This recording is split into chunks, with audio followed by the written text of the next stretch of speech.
Muy buenas, bienvenidos todos de nuevo a este su programa de entrevistas en este su canal.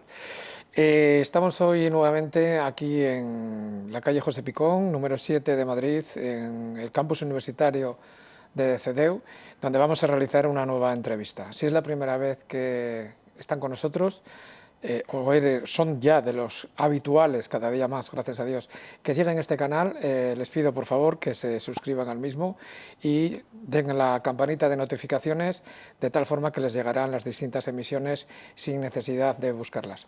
Hoy vamos a hablar de agentes encubiertos, de policías infiltrados y de terrorismo yihadista. Y es que está con nosotros un invitado muy especial, es inspector jefe de la Policía Nacional, experto en la lucha terrorista yihadista internacional y además, que es por lo que está aquí hoy con nosotros, además de por su larga trayectoria, porque ha escrito un libro, Operación Protector, de la editorial Rosa Merón, que ha sido un éxito de ventas y con el cual vamos a hablar con él.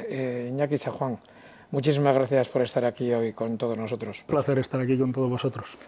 Lo primero, darte las gracias, porque me consta que para sacar fecha para hacer esta entrevista he tenido que casi rezar arriba del todo. No sé cómo lo haces, aparte de tu trabajo del día a día, que además hoy en día está muy complicado. ¿Tienes tiempo para escribir, para dar conferencias, para dar charlas? Hace poco, recientemente, has estado también en una feria de un libro y me consta que dentro de poco vas a estar en otra. Una pregunta. ¿Cómo surge esto de escribir un libro sobre el tema de tu profesión? Bueno, pues se vive una experiencia que ahora, pasado el tiempo, se considera de que marca una vida, que es una necesidad de hacer una operación encubierta fuera de todos los cauces normales, para evitar un atentado terrorista en España, igual o de la misma célula que creíamos que la que ocurrió en Bataclan, posteriormente en Bruselas, años 2015, principios del 16, y las informaciones que nos llegan son extremadamente preocupantes, las damos por importantes y surge toda la operación. Cuando ya termina todo esto, pues quiero dejarlo plasmado en un libro. Era una apuesta muy arriesgada, porque después de este libro surgen otras historias que fueron todavía más complicadas. Pero tenía la ilusión de mi vida, era plasmar esa historia real, en un porcentaje importante, muy importante, en un libro, y me tiré a la piscina sin tener ni idea de escribir libros, y bueno, pues es cierto que sí que he tenido la suerte de que esté yendo bastante bien y de que haya tenido, dentro de lo que cabe, un éxito, siendo un mindundi, como soy yo, sobre todo en el ámbito literario. Éxito está teniendo porque ayer estuve hablando con uno de tus editores, de Rosa Merón, con Francisco Martínez Soria, preparando esta entrevista, y me dijo que estaban alucinando del número de ventas que llevaba, porque además el libro ya lleva un año y se sigue vendiendo, se sigue presentando en ferias, y además también felicitarte porque recientemente habéis firmado o ha firmado la productora internacional los derechos del libro, que no se sabe si va a ser una película o una serie, ¿verdad? Sí, eso bueno, me hacía muchísima ilusión porque, como os digo y como le digo a todos los oyentes y a la gente que nos acompaña, pues es una ilusión que tienes ahí. No escribes un libro para hacerte rico, porque tú lo sabes, Javier, no te haces rico. Bueno, no te haces rico. Si eres Pérez Reverte, te haces rico. Si eres Iñaki San Juan, no, ¿vale? Pero te hace mucha ilusión, y si da la casualidad y tenemos la suerte de que es cierto que el proyecto va muy avanzado y me hace mucha ilusión y consigo verlo en una película o una serie, pues ya entonces lo bordamos. Si la gente supiera el porcentaje que lleváis de cada libro que vendéis, seguramente mucha gente no escribiría, ¿no? Pero bueno, no vamos a decir, teniendo en cuenta que hay gente con nosotros hoy, que hay público. Por cierto, estamos en el Centro Universitario CEDEU, en la calle José Picón, número 7, en su biblioteca. Hemos hecho público que se iba a hacer esta entrevista la semana pasada y se ha llenado la biblioteca, con lo cual la expectación por atender las experiencias de nuestro invitado son interesantes. Licenciado en Derecho, máster en Seguridad, ha sido también Policía Municipal. Comenzaste en la Policía en Seguridad Ciudadana, después ascendiste a inspector jefe y ya te has especializado en yihadismo radical. O sea, lo que es el libro es la historia de Roberto, que es un policía, el cual pues, se le prepara para entrar dentro de un grupo criminal en la Costa del Sol para evitar un tema relacionado con el terrorismo yihadista. Vamos a dejarlo solamente hasta ahí. La historia es una historia de novela negra, es muy ágil, vertiginosa, al final es incluso ansiosa, porque se mete en una dinámica en la cual estás esperando una tragedia. No vamos a decir en cómo acaba, lógicamente, para no hacer ningún spoiler. Está basada en una historia real, Iñaki. Sí, es una historia que vivo, se cambia en determinadas circunstancias, se mete un halo de ficción, pero yo en los festivales de novela negra que he tenido el honor de participar, es cierto que escritores de mucha relevancia les había gustado el libro, de mucha relevancia en el género negro, que me dan mil vueltas a mí, y decían de que cómo se podía expresar en capítulos rápidos determinadas circunstancias, y yo les decía, digo, que yo no me considero todavía un escritor como ellos de ficción pura y dura, en novela negra, y que hacen unos libros geniales sacados de la nada. Yo, Operación Protector es una historia que en un porcentaje muy elevado he vivido.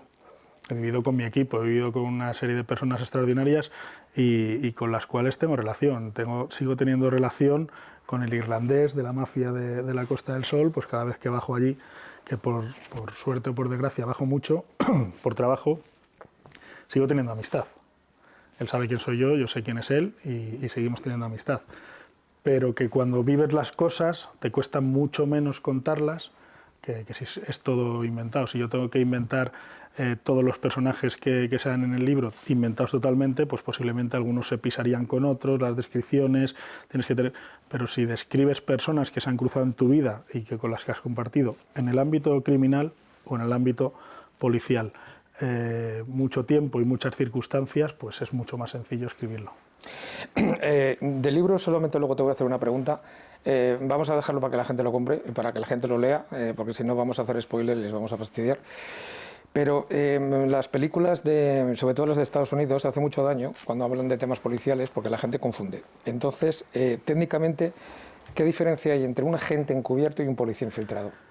Bueno, siempre se trata igual, igual que la actuación de un infiltrado que parece que siempre está solo, que son superhéroes, que hacen esas circunstancias ellos solos, hacen unas operaciones a lo James Bond. Eso nunca ocurre así, es mentira, ¿vale? Un agente infiltrado, encubierto, nunca está solo. El infiltrado está un poco más solo porque no hay una operación abierta. El encubierto siempre lleva un equipo de seguridad, siempre tiene una figura que es muy importante, y Javier sabe del tema porque es compañero y profesional en esto, que es el handler, el manipulador, que es posiblemente el que peor pasa siempre las operaciones encubiertas, y un equipo detrás que genera la cobertura, y esa cobertura es el 90% de un éxito de cualquier operación encubierta.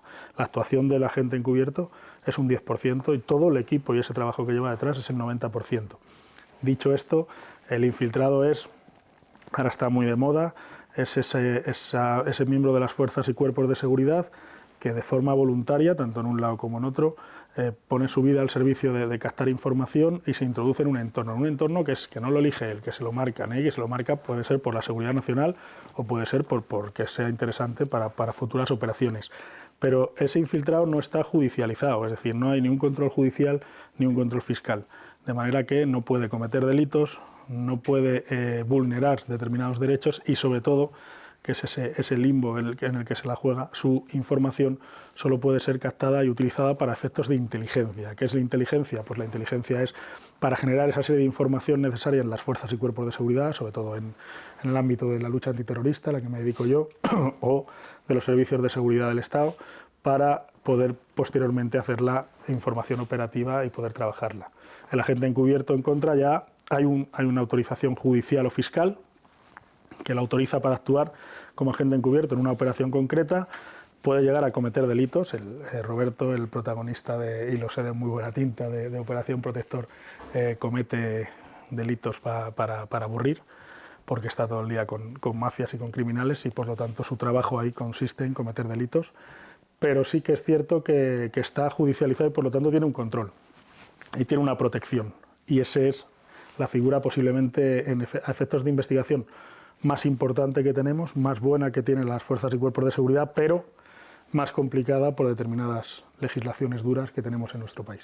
Luego vamos a hablar de las legislaciones a las que hace referencia, pero mira, cuando miras en lo poco que se puede publicar sobre esto, en los protocolos abiertos, tanto el FBI como en el Reino Unido, solicitan que sea preferentemente personas entre 25 y 45 años, que sean jóvenes, poder ser que sean solteros, que no tengan hijos, con un carácter abierto, con un nivel intelectual medio alto y con don de gentes. Pero para ti, ¿cuáles son el perfil idóneo de un agente encubierto?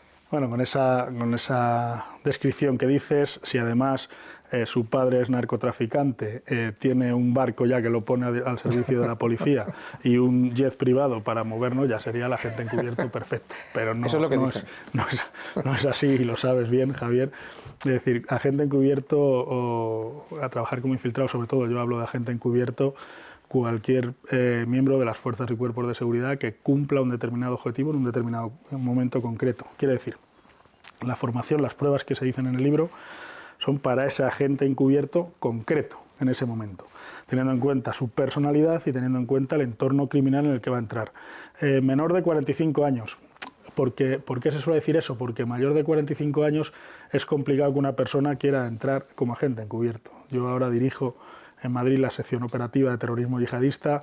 Nos hemos especializado en un grupo concreto en operaciones encubiertas, en infiltrados, operaciones encubiertas y fuentes. Yo he estado como agente encubierto, he estado como manipulador de agentes encubiertos y ahora ya de inspector jefe, que no toco nada operativo, que lo único que me puede pasar es que me tropiezo y me doble un tobillo en el despacho. Pues si me dicen de entrar como agente encubierto, ahora mismo tengo 44 años y les diría que no. ¿Vale? En esos tiempos, ¿qué les dices? Que sí, por supuesto, ¿vale? Por salvar vidas, por evitar atentados terroristas y sin llevarte nada a cambio, pero lo haces. Ahora mismo no, pero no por nada. Si tuviera que salvar vidas de cualquiera de los que estáis aquí o que nos están viendo, por supuesto que me metería otra vez encubierto, pero no tengo el perfil ahora mismo. Pero no tengo el perfil, salvo que se salga una operación, pero ya soy muy conocido, es un rostro muy conocido y no valdría para nada. Pero si una persona tiene los conocimientos dentro de la policía, de la Guardia Civil, y tiene 50 años o 55 años y es una organización importantísima en la financiación del terrorismo, en el blanqueo de capitales. Tiene unos conocimientos extraordinarios y quiere meterse, se puede meter, por supuesto. De manera que eso de la edad o de jugar así, es cierto que cuanta más edad tienes, más periplo en tu vida has tenido, más gente te conoce. Cualquiera de los amigos que nos están viendo aquí, si eran unos agentes encubiertos y unos infiltrados en entornos que no fueran los que ellos conocen, perfectos, porque son todos jóvenes. Su vida ha tenido un recorrido que es la mitad que la mía y por lo tanto conocerán posiblemente a la mitad de personas que conozco yo. Y eso es importante porque cuando yo los meta en un entorno de narcotraficantes, de tráfico de armas o de terrorismo, hay una posibilidad, el mundo es un pañuelo y un pañuelo lleno de mocos, que te puedes encontrar a cualquiera en el momento menos indicado. Y las personas que se van a encontrar ellos, hay una gran posibilidad que sean mucho menor de las que me voy a encontrar yo. Ese es el hándicap principal de elección y luego la formación y que ellos quieran entrar voluntariamente. ¿Qué es lo que te he preguntado por las características positivas? ¿Qué es algo que tú ves en una persona que te proponen para entrar como agente encubierto y de mano que lo percibes dices no? Hay que estudiar cada candidato, hay que estudiar el entorno criminal y no es que se te presente voluntario. Normalmente nosotros elegimos a ese candidato para formarlo para entrar en una determinada operación encubierta, debe de ser así. Hay características que no pueden ser, es decir, si una persona, francamente, si entendemos bien, es decir, hacer una operación encubierta, ser un agente encubierto es vivir una mentira total, pero hacer la verdad.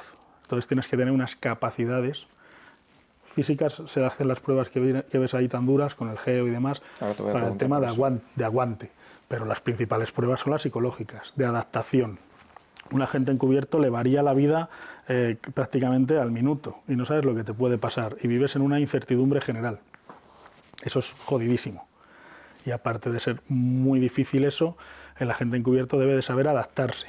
Esas son las características. Si una persona se pone extremadamente nerviosa cuando no tiene controlado el entorno, ¿le puedes formar para que lo controle? Sí, pero te va a costar muchísimo más que una persona que verdaderamente tenga ese desparpajo de poder adaptarse a determinadas circunstancias, variando, por supuesto, la formación y las pruebas como os digo, conforme no tiene nada que ver un agente encubierto en terrorismo que un agente encubierto en narcotráfico o en tráfico de armas o en atracos. No tiene nada que ver. En el libro dedicas una parte, como bien dices tú ahora, a narrar cuáles son las pruebas que le hacen a Roberto. Algunas de ellas, yo recomiendo la parte de Guadalajara, de Geo, entre otras cosas porque los que conocemos ese sitio y entras allí y ya nos parece psicológicamente Sí. lúgubre, perdón, pone los pelos de punta con el suspector ese famoso que, bueno, que lean el libro. Pero ¿cuánto tiempo lleva preparar a un agente para una operación tan importante como, por ejemplo, la que se narra en el libro? En la que se narra en el libro se hace una formación muy rápida, con pruebas muy rápidas, porque el tiempo está en nuestra contra. No sabíamos exactamente hasta casi el final de la operación cuándo iba a ser el atentado o cuándo podía ser el atentado, pero lo que sí que sabíamos es que el atentado de Bataclan se había producido y por lo tanto la célula que no teníamos controlada estaba libre y queríamos meternos en el tráfico de armas y explosivos europeo para poder conseguir esas armas. Al no conocer los terroristas tenemos que entrar en otro lado. Yo no, a mí me veis, bueno, con las barbillas y tal, y si me pongo un chándal y una capucha en mis tiempos, quitarme 14 años o quitarme 10 años, pues la mitad que ahora estoy más ancho, pero me ponéis la mitad ahora, pruebas físicas se me dan, las bordaba, las artes marciales también, tal. ¿Puedo pasar por yihadista? Pues posiblemente no. ¿Puedo pasar por criminal? Sí. Y si soy malo, como soy yo, pues más todavía. Entonces hay que buscar cada apartado y cada momento que tienes. Pero esas pruebas que dices de resistencia física tan grande, Javier, se hacen para poder controlar muchas veces tu propio cuerpo. Todo esas pruebas físicas, aunque te digan constantemente en el proceso de formación, o lo cumples o estás fuera. Si por muy en forma que yo estoy, si me dan 2 geos 10 minutos de ventaja para llegar al cuartel y luego salen ellos corriendo detrás mía, puedo decir que en un 150.000% me van a coger, dándome 10 minutos, 20 minutos o media hora, ¿vale? Pero esa resistencia física se pone con resistencia psicológica. No te quieren coger, o sí, pero si ellos quisieran me cogerían. Pero las pruebas que se narran de las pruebas psicológicas, en ocasiones de esa adaptabilidad y buscarte la vida, son bastante más complicadas que las físicas. Estamos hablando de pruebas físicas, psicológicas. Yo recomiendo el especial apéndice de cuando se levantan a las 4:30 de la mañana y le hacen meterse en un lago cerca de Guadalajara. Lo recomiendo que lo lean, pero vamos a dejarlo ahí, porque además es verídico. Pero vamos a hablar de las pruebas adaptativas. En el libro hay un apartado, solamente te dije que solamente iba a hacer un spoiler, va a ser este, solamente uno. Hay una parte en la que comentas que la primera prueba que le hacen de adaptación al medio es cuando él está en un apartamento muy lúgubre, por cierto, y resulta que el controlador le dice que tiene que abrir una cuenta bancaria con una identidad falsa, sin utilizar ningún documento oficial ni público, en 24 horas. Y lo consigue, además.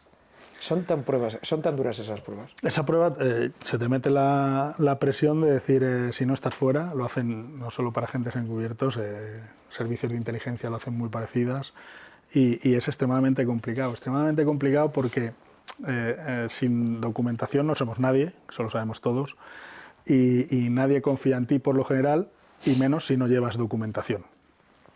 Pero te tienes que buscar la vida de aquella forma y tienes que adaptarte a esas exigencias que se te piden. ¿Se puede conseguir? Lo consigue. ¿Se puede conseguir otras cosas que te piden en el libro que las ves y dices, pero ¿cómo coño va a hacer esto y lo va a conseguir? Se consigue también. Es tener los medios adecuados de parecer lo que no es. Ese es el secreto de cualquier operación encubierta. El secreto de una operación encubierta, de una infiltración bien hecha, es hacer que, como digo, esa gran mentira que rodea todo tu mundo, hacer que la gente se crea que es una verdad, pero incluido la gente encubierto. Ese es el éxito principal. Un consejo que os doy, que sois jóvenes, estáis estudiando y sois el futuro, es aprender a mentir, que os va a ir muy bien en la vida, ¿vale? Muchos van a ser abogados. Pues entonces lo vais a abordar, si aprendéis a mentir. De todas formas, yo te digo, Iñaki, que yo conocí un caso concreto de una persona que estuvo infiltrada. Empezó en Barcelona y acabó en el País Vasco, en la época dura de ETA, de la banda asesina ETA. Y esta persona no quedó muy bien, ¿eh? No quedó muy bien. Él se quejaba bastante. Pero lo que es la figura del agente encubierto como método de investigación, todo esto empieza creo que fue, no, creo no, seguro, fue en el Convenio de Naciones Unidas de Viena del año 88 y luego en España está regulado a través de la ley del año 99, de una modificación que hubo de la ley de enjuiciamiento criminal. Pero obviamente todos pensamos que un policía encubierto puede servir para cualquier cosa, teniendo en cuenta que está también legislado en el ámbito digital y muy recientemente, ¿qué tipo de delitos en concreto o dónde y cuándo se puede infiltrar para que a un agente, un policía encubierto, para que eso luego sea válido a efectos judiciales en cuanto a prueba indubitada y válida a efectos procesales? Sí que es cierto que para meterte de infiltrado encubierto tenéis que saber que nadie que se mete por entorno no hostil que no sea un terrorismo, un narcotraficante importante, sino que sea determinados entornos que no tengan esa peligrosidad, tenéis que saber dos cosas. Uno, en España no tiene nada que ver con el extranjero, ¿vale? En España, en una operación encubierta, que el propio agente encubierto en el ámbito del terrorismo sí podría su vida tener un grave peligro, pero que en otros ámbitos delictuales no es como otros países, Colombia o Estados Unidos o otros países o México, que si te cogen a un infiltrado o un encubierto te lo trocean, ¿vale? Aquí no suele pasar principalmente, porque además está con un equipo de seguridad, ¿vale? Pero si tienes que estar loco, como dice nuestro amigo, bueno, pues tienes que saber que tu vida no va a volver a ser igual. Tienes que ir armado 24 horas al día, tienes que estar siempre pendiente. La obsesión que tengo yo, que lo lleva todo el mundo en mi familia fatal, es que si yo voy a comer a un restaurante, siempre tengo que estar colocado de una forma que vea todo el restaurante, no la puerta, sino todo el restaurante. Si no estoy nervioso, intranquilo y doy un coñazo en la comida, pero de película. Y todas esas cosas pues van plasmando en tu vida de que no estás loco, pero tienes que hacer eso. Y verdaderamente no lo haces ni por valentía, ni por ganar dinero que no lo ganas, ni por absolutamente nada. Lo haces por tu país y por salvar la vida de inocentes, o por lo menos que vivan en libertad. Pues mira, precisamente en eso que me estabas comentando, una de las cosas que me dijo, que para él le había resultado lo más difícil, y hablando con experiencias con otra gente que habéis estado en las mismas circunstancias, me dijo, mira, lo más difícil de todo es cuando en el ámbito familiar tu mujer sabe o intuye dónde estás. Tú sabes que ella lo sabe, pero a ti no te lo puede decir. Y hay momentos en los que lo pasas muy mal y lógicamente una persona que vive contigo, que tu mujer, lo sabe. Y ella sabe que no te lo puede preguntar. Dice, y es como si tuviese la sensación de que la estuvieras engañando, porque los hijos más o menos se llevan mejor. Es una situación tan complicada que rompe parejas y él me dijo que había conocido matrimonios que efectivamente se habían tenido que separar. Tú, por tu experiencia, Iñaki, ¿de verdad es tan complicado emocionalmente llevar ese tipo de situaciones? El entorno familiar es el entorno familiar, ya no solo de tu mujer, de tus hijos, de tus padres, de tus hermanos. Ese entorno familiar es la debilidad que tenemos absolutamente todas las personas, o prácticamente el 99% de las personas. Si en una operación encubierta que tienes que estar extremadamente concentrado hay elementos distorsionadores de esa concentración, el principal de ellos es la familia.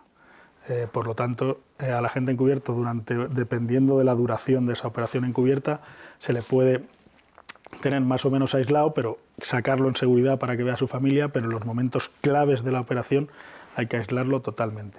Y verdaderamente sí que os puedo asegurar que los agentes encubiertos no son James Bond, los agentes encubiertos o los infiltrados son gente como todos los que estamos aquí, pasan el mismo miedo que todos los que estamos aquí, pasan unas incertidumbres y unas inseguridades tremendas, y eso es importante saberlo porque estamos acostumbrados, Javier, a tirarte como siempre explico en entrevistas o conferencias, ves policías infiltrados o agentes encubiertos que se tiran disparando desde un sexto piso y caen en el techo de un coche, el coche se destroza y se levanta y se limpia y sigue disparando, ¿vale?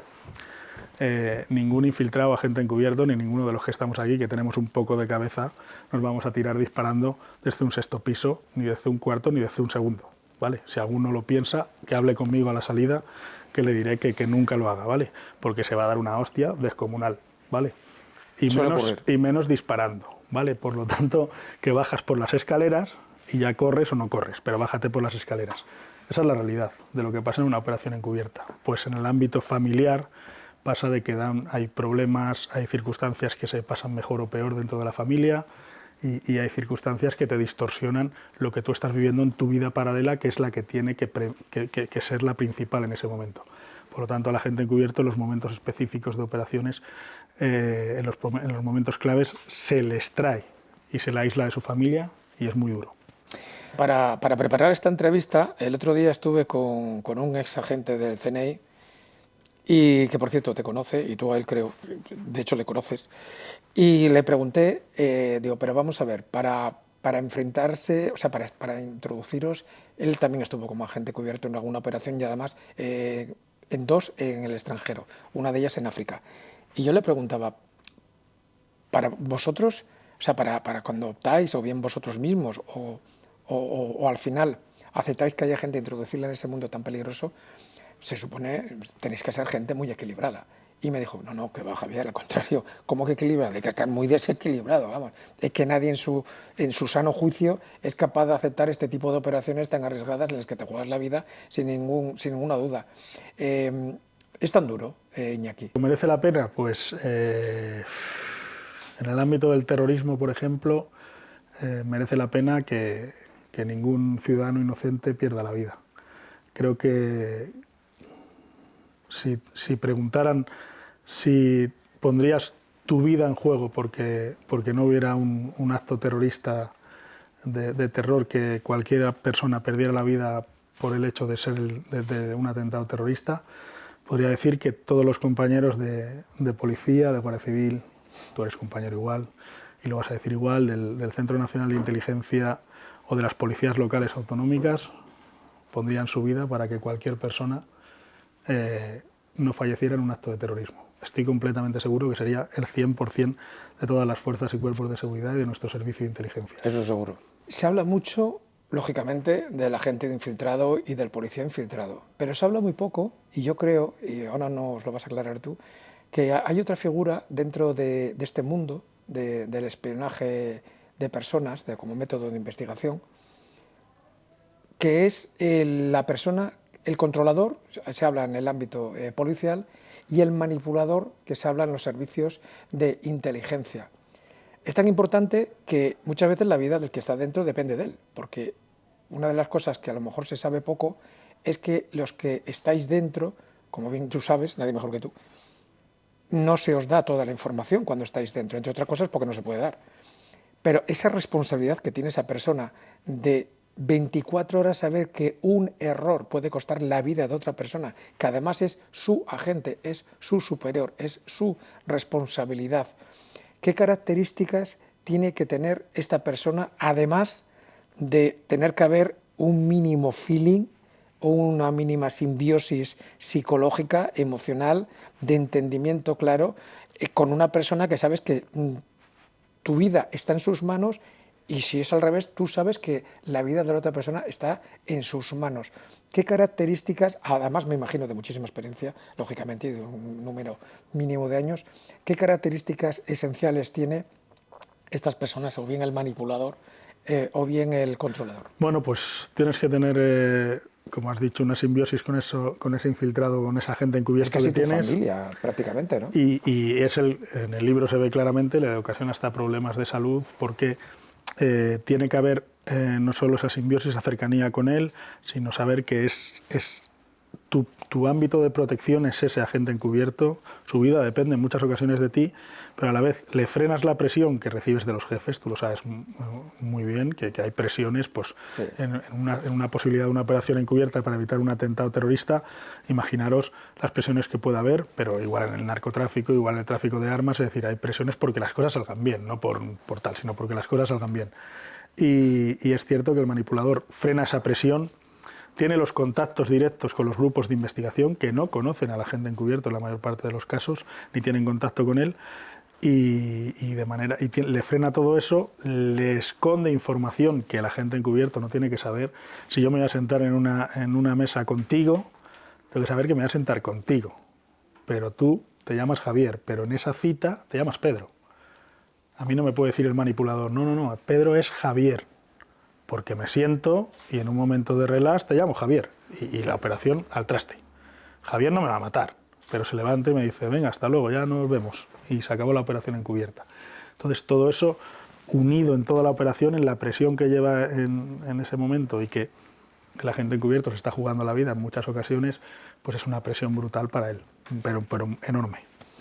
De todas formas, yo te digo, yo el último que conozco, que estuvo metido, empezó en Barcelona y acabó en el País Vasco, empezó la infiltración suya en los arrabales de temas de CUBD y demás, y acabó acabó muy mal.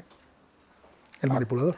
No, acabó mal. ¿El encubierto? Sí, acabó mal. Él siempre lo achacó, de hecho tuvo que pedir la jubilación, a que precisamente la figura del manipulador entendía que no le había estado a la altura. Claro. Y había quedado vendido 2 veces, una de ellas me las contó, que se ponían los pelos de punta.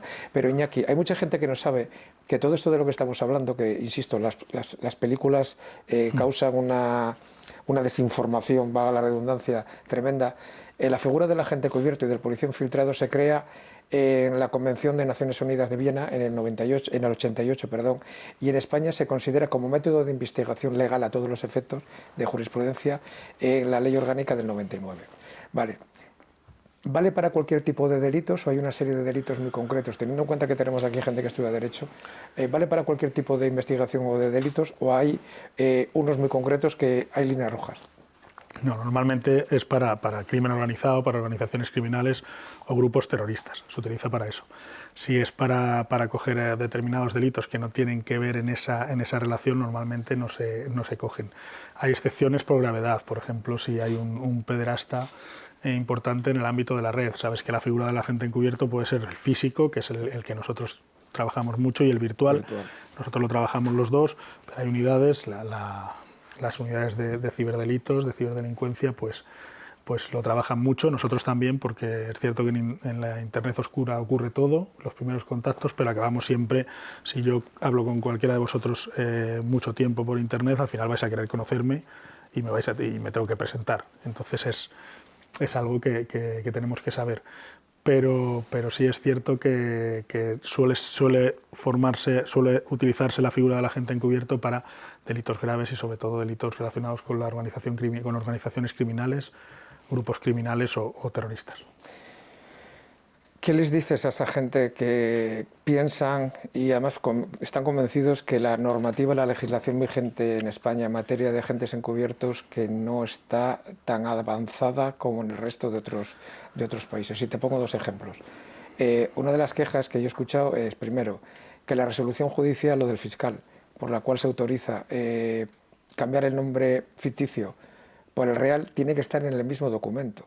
Y que si bien es cierto que es materia reservada y que se supone que tiene que tener una custodia X, hay quien entiende que eso que es innecesario toda vez que si hay filtraciones o las mafias tienen a gente que saque esa información, que es dejar en evidencia. Y la segunda crítica, ¿cómo es posible que haya sido público la identidad del policía que estuvo infiltrado en la CUP, que entre otras cosas un patriota tuvo que tener relaciones sexuales con ese tipo de gente?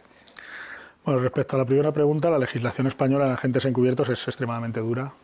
No por eso, Javier, sí que puedo decir que las relaciones con las autoridades judiciales y fiscales en el ámbito de operaciones encubiertas hay mucha cercanía y hay muy buena química y sintonía, sobre todo en la Audiencia Nacional, y trabajamos conjunto con ellos y llevar la seguridad de los agentes encubiertos extrema, es decir, en una caja fuerte no se toca, solo toca la secretaria judicial, en ocasiones ni el fiscal sabe exactamente quién es, salvo que sean diligencias informativas suyas, sí. pero lo protegen y protegen al agente encubierto muchísimo, y es más, por mis casos, el fiscal que suele llevar el caso y la autoridad judicial se preocupan verdaderamente porque la gente encubierto, en el ámbito nuestro, por lo menos mío, he tenido la suerte de que se preocupan de que tenga seguridad, de que no se meta la pata y de que la seguridad de la gente encubierto esté. La otra parte de la legislación complicada es la figura de la provocación del delito. Sí. Es una línea muy delgada y es a donde se agarran todos los abogados, que algunos me juntaré con vosotros y os lo recordaré que soy vuestro amigo, para que no metáis esa caña, pero es cierto que se agarran siempre a eso sabiendo que en ningún caso hay provocación del delito. terroristas o criminales y no se provoca el delito. Es una cosa sencilla. Si yo voy a este compañero que está aquí y le digo, ¿quieres 2 AK-47? ¿Tú qué me dirías? Dime que no, a ver si me vas a decir que sí y me lías una pajarraca, ¿sabes? Que no, ¿no? Normalmente, si se ofrece eso, nadie te lo va a coger, por lo tanto, la provocación del delito se va a caer. Y creo que nunca se provoca el delito, salvo que sean criminales o terroristas, que tú entras y es lo que quieren ellos. De la segunda parte, pues es el compañero que realizó el trabajo en Cataluña, era infiltrado, no era agente encubierto. No. Y bueno, pues yo no sé la historia porque no llevo nada relacionado con esos temas de interior, pero yo sí que digo aquí, lo he dicho 1000 veces públicamente, que su actuación la apoyo al 100%, sin tener ni idea de lo que ha hecho. Pero si hay algo que ha hecho ilegal, que lo dudo, hay una autoridad judicial que conoce del caso y que se ponga en conocimiento de esa autoridad judicial esos posibles delitos que ha cometido el compañero. Pero bajo mi humilde opinión y de lo que sé, dudo que haya cometido alguna actuación ilegal y creo que es un verdadero héroe. Yo, teniendo en cuenta dónde estaba, tampoco sé algo, pero no mucho del caso y para mí fue perfecta. El libro lo dedicas a las víctimas de terrorismo, ¿verdad? Sí. Yo creo que he tenido la posibilidad, después de escribir el libro, de dar conferencias en la Asociación de Víctimas del Terrorismo. Di una charla privada a la dirección de la Asociación de Víctimas del Terrorismo del 11M y creo que en el ámbito social en el que nos movemos, ahora, por suerte, bueno, ha habido un atentado en Algeciras recientemente, hubo el atentado en 2017 de las Ramblas, el 11M, que ha sido el atentado más macabro que hemos sufrido, y la lacra de ETA durante muchísimos años, entre otros grupos terroristas, pero creo que ellos son los verdaderos héroes de todo esto.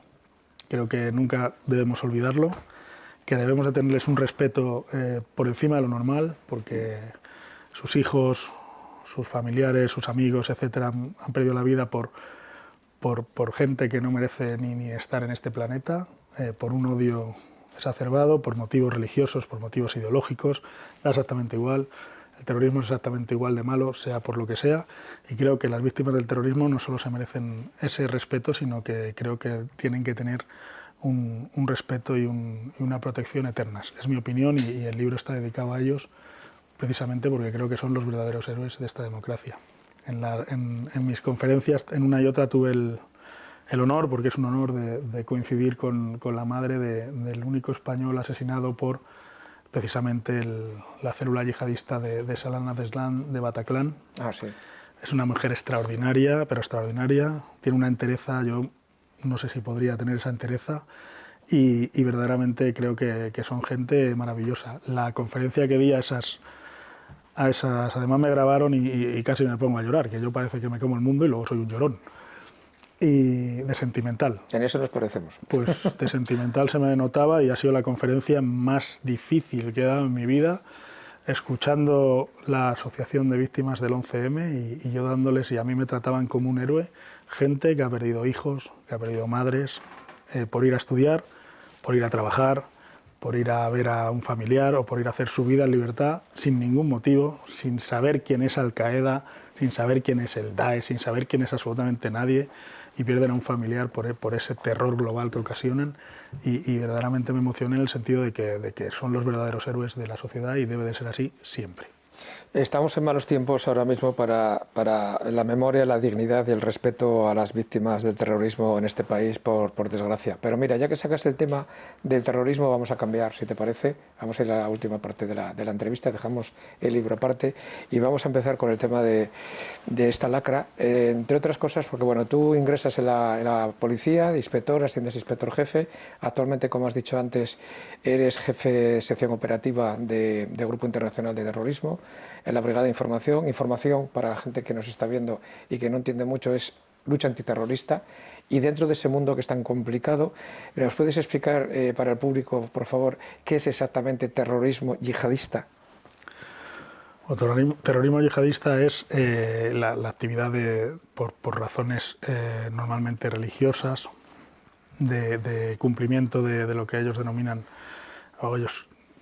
la aplicación contra los infieles de la Sharia, la Sharia, de la ley islámica, y que tienen que luchar contra, normalmente a nosotros hablo de aquí de España o de Europa, contra Occidente por esos motivos para causar el terror global.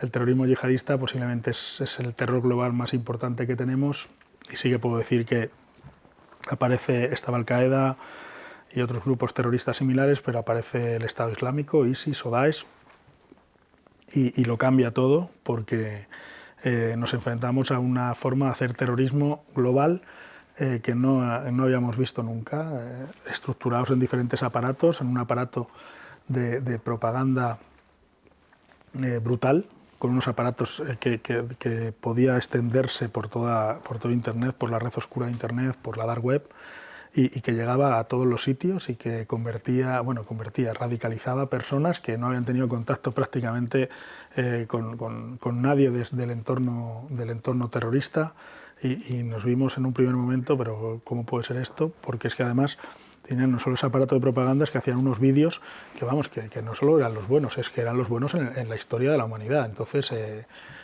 compraban ese producto mucha gente y se radicalizaba, pero con un proceso veloz y muy importante. Y las fuerzas y cuerpos de seguridad, la Guardia Civil, la Policía Nacional o el Centro Nacional de Inteligencia se adaptó, y verdaderamente pudimos hacerlo frente, y de hecho sí que puedo decir que la lucha contra el terrorismo yihadista en España, tanto por la policía como por la Guardia Civil, algunas policías autonómicas y sobre todo por el Centro Nacional de Inteligencia, hay que reconocer que es un modelo en muchos países por esa lucha que tú lo conoces, Javier, que es preventiva, sí, y se neutralizan las amenazas, como ha pasado recientemente en muchas operaciones, antes de que puedan realizar cualquier acto violento. Eso creo que es de enmarcar, y creo que es extremadamente importante. Sí es cierto que las unidades antiterroristas, sin otras unidades como Seguridad Ciudadana, que pasan unas informaciones espectaculares, por ejemplo, como científica, como los compañeros de seguridad privada, servicios especiales, o como extranjería, que tienen acceso a determinadas informaciones que nos las ponen en nuestro conocimiento. Y una cosa que quiero aprovechar a decir aquí es la colaboración ciudadana. La colaboración ciudadana es algo que la gente duda de, ¿cómo voy a llamar yo? Que es que en el piso tal he visto estas cosas raras, que luego no va a ser nada y voy a hacer trabajar a la policía. Que nadie se equivoque, que la policía, los compañeros de la Guardia Civil por supuesto también, pero que todos los servicios policiales estamos para servir a la ciudadanía. Eso que no lo olvide nadie. ¿Vale? Puedes trabajar en policía judicial, puedes trabajar en información, en extranjería, donde sea, pero todos estamos para servir al ciudadano, y las unidades antiterroristas trabajan para serviros a vosotros. Cualquier información que nos llega de colaboración ciudadana, hay que decir que es fundamental. Un ejemplo claro es los atentados del 2017 de las Ramblas, de Barcelona y de Cambrils. El comisario de la Brigada de Información, autorizado por la Comisaría General, yo estaba de inspector de aquellas, de jefe de un grupo, y me colocó de responsable de las actuaciones o de las informaciones que llegaran cuando hay un atentado, y sobre todo con un terrorista fugado. Todo el mundo ve al terrorista en 17.000 sitios diferentes, y sabíamos que iban a llegar esas informaciones. Todas se comprobaron, todas, absolutamente todas. Entraron en 8 días 107, 109, 108, 109 comunicaciones de colaboración ciudadana. Se trabajaron las 109, la gente sin poder descansar, pero se trabajaron todas. Ninguna tenía nada que ver con los atentados de las Ramblas, pero de esas 109 informaciones de gente de colaboración ciudadana salieron 7 operaciones, y no sé si eran 2 o 3 de ellas con neutralización de una amenaza grave para la seguridad nacional. De manera que desde aquí, en este foro que ve tanta gente y que tengo tantas personas pendientes, pues la policía y los servicios antiterroristas, tanto de policía como de Guardia Civil, están para servir al ciudadano, para serviros a vosotros, y se trabajan con mucha profesionalidad cualquier tipo de información que nos llega, todas. Vamos a ver si nos aclaras una cosa que a muchos nos tiene un poco estupefactos. A ver si es una leyenda urbana o no. Eso nadie mejor que tú para aclararnos. Hay un mito que dice que el terrorismo yihadista en concreto es tan deleznable, tan asqueroso. Primero vamos a adelantar que dentro del mundo del AMPA, del mundo de la delincuencia, existen códigos. Hay códigos, en todos los sitios existen códigos. Y en el AMPA también. O sea, más o menos es conocido lo que lo que pasa con los violadores de menores y violadores en sí en las cárceles. Pero hay otro mito que dice que el terrorismo yihadista en concreto es detestado completamente incluso por la propia mafia, y que la mafia italiana, si es para acabar con esta lacra, son capaces de ayudar a los servicios de información de las distintas policías o servicios de inteligencia de otros países para ayudarles a infiltrarse con tal de quitárselos del medio. ¿Esto es una leyenda o es cierto, Iñaki? Totalmente cierto. En Operación Protector, el principal cabecilla de la mafia rusa, o el irlandés, que viene del mundo, no le van a dar al irlandés el premio Nobel de la Paz. Viene del mundo criminal, nos ayudaron muchísimo, y en cualquier tipo de operación. El motivo no es que los criminales de determinadas mafias tengan corazón, que lo tendrán, no lo sé. El motivo es también de perspectiva suya misma. Si hay un atentado yihadista en un país europeo, o en cualquier país, pero en un país europeo, que es donde estamos, sabéis que los controles policiales, las alertas antiterroristas se elevan al máximo, los controles policiales se elevan al máximo, las actuaciones policiales, preventivas o no, se elevan al máximo, y cuando hay tanta presencia policial, tantas actuaciones policiales, sus negocios no están tan seguros. Por supuesto, seguramente que también tengan otros motivos o valores, aunque creamos que no, que es que están en contra, por supuesto, del terrorismo yihadista, pero también tienen sus intereses de sus negocios. Tú has nombrado antes varios casos. Copenhague, Inglaterra, Francia e Italia, creo que fue esta semana pasada. Ayer mismo se hizo público que se ha detenido a un joven de 17 años en Sevilla, Montellano, que iba precisamente al instituto de esa localidad a hacer un atentado que no se descarta que fuera de inmolarse. Si me puedes contestar. A nivel Europa y en concreto en España, ¿hay serios riesgos de sufrir un atentado terrorista yihadista? Bueno, si puedes contestar. Verdaderamente, si pudiera contestar a eso, contestaría, pero vamos a ser sinceros. Siguiente pregunta. Pero es que no tengo ni idea. Vale. Es decir, que haya riesgo de que haya un atentado yihadista en España o en Europa, por supuesto que hay riesgo. Estamos en alerta 4 reforzado. No soy yo el que lo dice la Secretaría de Estado. Sí. Pero se trabaja, tú lo sabes, se trabaja muchísimo para tratar de neutralizar las amenazas. En los últimos meses se llevan realizadas más de 10 operaciones, solo en España. ¿Influye en algo el problema internacional de geopolítico que hay ahora con respecto al recrudecimiento del problema que hay entre Israel y el grupo Hamas terrorista palestino? Pues es un factor de geopolítica internacional que influye muchísimo, pero no solo en la elaboración de operaciones, sino también en la radicalización de elementos o grupos de ideología salafista. Vamos a ir acabando ya, no te quiero robar más tiempo, que sé que andas muy justito de tiempo. Hay otro rumor, que los servicios internacionales están muy preocupados, de inteligencia, de información, están muy preocupados por que estos grupos terroristas cada vez captan a personas menores de edad. A pertenecer a estos grupos terroristas, ¿vosotros en el día a día, en los últimos años, percibís de verdad que hay más jóvenes menores de edad predispuestos o que los captan con más facilidad que antes para realizar atentados terroristas, o lo que es más grave, que también se lee en algún tipo de prensa, sobre todo en internet digital, a inmolarse? De inmolarse se ha oído la última operación que ha realizado la Comisaría General de Información, y sí que es cierto que parece ser que era lo que pretendía. Desconozco por qué esa operación no he participado yo, no ha participado la gente mía, pero sí que es cierto que se han llevado a cabo operaciones en los últimos meses, de algunas de ellas sobre menores de edad, muy radicalizados en todos los casos, y es algo que preocupa. Que haya habido un incremento no lo puedo contestar tampoco, no tengo las cifras para decirlo exactamente. Se han incrementado las operaciones contra menores, no sabemos si la radicalización en menores puede estar incrementada, pero sí es cierto que hay un rasgo común en todo ello, que es que los menores de edad cada vez antes tienen acceso a un elemento radicalizador importante que es el Internet.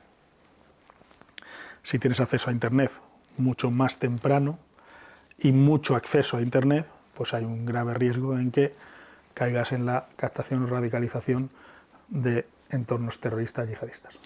Y ahora que estamos hablando de Internet, el otro día que tomé nota para preguntártelo hoy, también leí una nota que decía que, lógicamente, la juventud y la sociedad en general, Internet pues, da pie a interactuar muchísimo más, lógicamente, pero que este tipo de terrorismo en general y los jóvenes en particular cada vez se utilizaba menos, sabiendo que están los servicios de investigación, o sea, las investigaciones de los servicios de información están muy encima de ellos, cada vez se utilizan menos los tradicionales, es decir, Facebook, Twitter, TikTok, Telegram, WhatsApp, cada vez lo utilizan menos para comunicarse. Y una cosa que me llamó mucho la atención, que hoy por hoy lo que más ellos utilizan, porque es más difícil de detectar lógicamente, son videojuegos online, algunos, y en esos chats privados ahí es los que utilizan ellos para comunicarse entre sí. ¿Eso es cierto? Eso ya lleva muchos años. Sí, pues yo lo leí el otro día. Lleva muchos años, lo que pasa es que no todos tienen el acceso a determinados pues videojuegos. Estoy actualizado yo. Pero sí que se ha detectado muchas veces esos chats con determinadas palabras claves entre ellos online y se comunican. Y sí que es cierto que si estás jugando un juego de guerra o de matar y estás diciendo barbaridades, normalmente la gente dice barbaridades cuando juega esos juegos, ¿vale? Hasta mi hijo, que mi hijo es súper bueno, solo le gusta el judo, el fútbol y tal, y lo considero un niño muy buena gente, cuando juega a los juegos estos siempre me mata, porque yo soy malísimo, pero si un día tengo la suerte de matarlo yo a él, pues bueno, si pudiera me cortaba el cuello, ¿sabes? Entonces, bueno, pues eso, si tú detectas esas conversaciones, no las tienes tan en cuenta, pero si ya tienes informaciones incluso de colaboraciones ciudadanas, pues te lo tomas y se han detectado en muchas ocasiones comunicaciones a través de videojuegos casi siempre relacionados con temas de guerras o de matar o cosas de estas. Hemos hablado de todo y nos falta una cosa fundamental. Es muy habitual, de hecho hay muchas películas y series y de todo tipo, y además es conocido públicamente, que es muy habitual la infiltración de la mujer como agente encubierto. Pero concretamente en el terrorismo yihadista es habitual. Bueno, el ámbito de las compañeras que entran como agentes encubiertos se habla poco, pero sí es cierto que su papel, ya no solo voy a hablar del terrorismo yihadista, hablo de cualquier ámbito criminal. En el ámbito criminal o terrorista las mujeres hacen, no compañeras, en general, tú lo sabes, Javier, unos papeles, unas actuaciones muy desagradables. Me has fastidiado la siguiente pregunta, porque te iba a decir esas líneas rojas, que yo creo que todo el mundo que nos está escuchando es lo suficientemente inteligente para saberlo. Hay países como Rusia que tienen secciones especiales para eso, y todo el mundo lo sabe, y nadie lo critica, pero en el mundo más normal, por decirlo de alguna manera, si puedes contestar y si quieres, esas líneas rojas, ¿quién las marca? La línea roja siempre la va a marcar, la van a marcar la jefatura del servicio y la va a transmitir el manipulador. Esas son las líneas rojas que hay. La principal línea roja es la seguridad de la gente encubierto. Yo creo que siempre debe ser así. En el ámbito de la infiltración o de agentes encubiertos, compañeras tienen un papel mucho más complicado que los hombres. ¿Por qué? Porque los hombres puedes tener tu papel complicado, pero los hombres, todos, si entras en un mundo criminal, pues te pueden respetar más o menos, pero eres un criminal. Si entras en un mundo terrorista, pues igual. Y las compañeras tienen que hacerse ganar ese respeto y a veces con actuaciones que son, que las compañeras que hacen ese servicio sí que son héroes porque aguantan carros y carretas y verdaderamente hacen unos trabajos excepcionales y muy difíciles, 20 veces más complicados que los hombres. Yo recomiendo la lectura de un libro que narra la experiencia de una compañera que estuvo infiltrada en ETA. Es para leerlo y ponerse los pelos de punta. Va a haber segunda parte de Roberto, Operación Protector, o tienes pensado hacer como Arturo Pérez Reverte con Lorenzo Falcó una serie de trilogía de Eva, Falcó y Serpiente, o vas a escribir otro libro? Estoy en ello en la segunda parte de la experiencia de Roberto como agente encubierto es extremadamente dura. A veces todo lo que puede salir mal sale peor, ¿vale? Bueno, pues ese es el caso de la segunda infiltración, que vienes con el ego subido y te crees James Bond y te sale todo mal y casi acabas en prisión 8 años. Sin sí, porque de eso no se habla. Efectivamente, pero bueno, es algo muy duro, por lo tanto es esto y sí que hay esa segunda parte de Roberto y otra historia más cercana de Roberto, pero ya no de infiltrado, que también te gustará en un futuro. Pues te emplazo a que cuando saques el libro, hacerte una entrevista sobre el particular. Encantado. Y si bien es cierto que ahora vamos a seguir aquí con el público que está con nosotros para hacer un coloquio y que te hagan las preguntas que consideres oportunas, lo que es la entrevista en sí vamos a darla por finalizada. Seguimos acto seguido sin parar, ¿de acuerdo? Hasta aquí hemos llegado en esta entrevista con Iñaki San Juan. Espero que haya sido de su gusto. Les vuelvo a repetir que por favor, si todavía no se han suscrito al canal, lo hagan. Vamos a estar dentro de muy poco tiempo con otras entrevistas que van a estar también de temas de actualidad, como este canal que procuramos invitar a personas que hablen de temas que a ustedes les interesen y sobre todo de donde no se escuchen en otros sitios. Muchísimas gracias y nos vemos en la próxima muy pronto. Muchas gracias.